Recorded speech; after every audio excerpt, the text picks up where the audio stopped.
Most people don't understand how to make money because they don't understand this. Let me explain what that is. Imagine you've got about 20 stocks, UK or US companies, or a combination of both in your portfolio. Statistics suggest that you'll remove 80% of single stock risk. In other words, no one company will drag down the whole portfolio.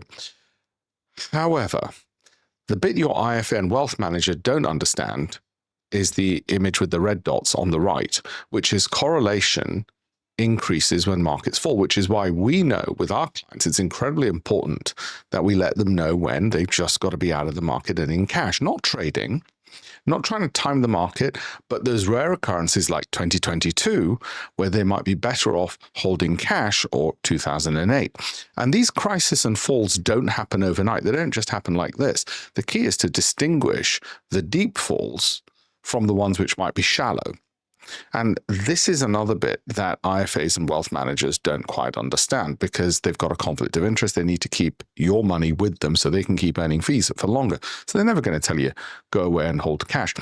The other bit that's really critical to understand on all of this, and as a hedge fund manager, this is second nature to me, but your average IFA and wealth manager will be completely confused. They'll just say diversify without understanding that diversification is actually a mathematical concept to do with correlation between stocks.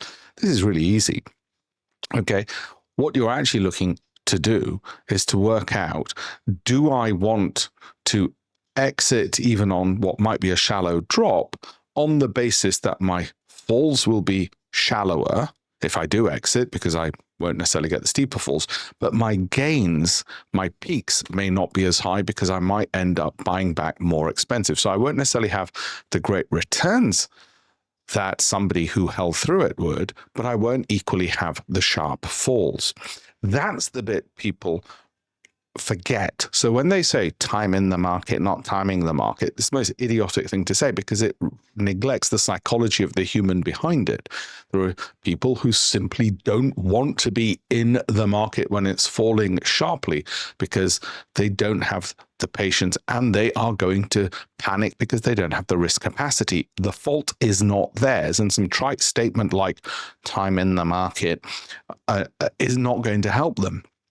What's going to help them is an understanding that it might be okay to remove some money out of the market now and again just to dampen out of the falls, knowing it's an insurance policy you're paying for, because if you buy back more expensive later, and you might be happy to do that to avoid some of the steep falls, you might not have the big gains, but you'll still be a lot happier.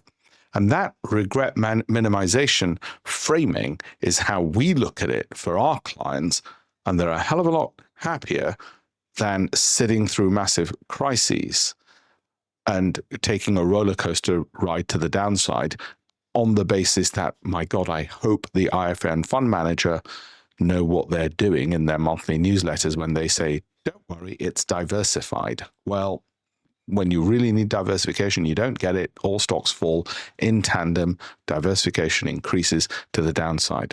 That's why you might want to learn a bit more about investing.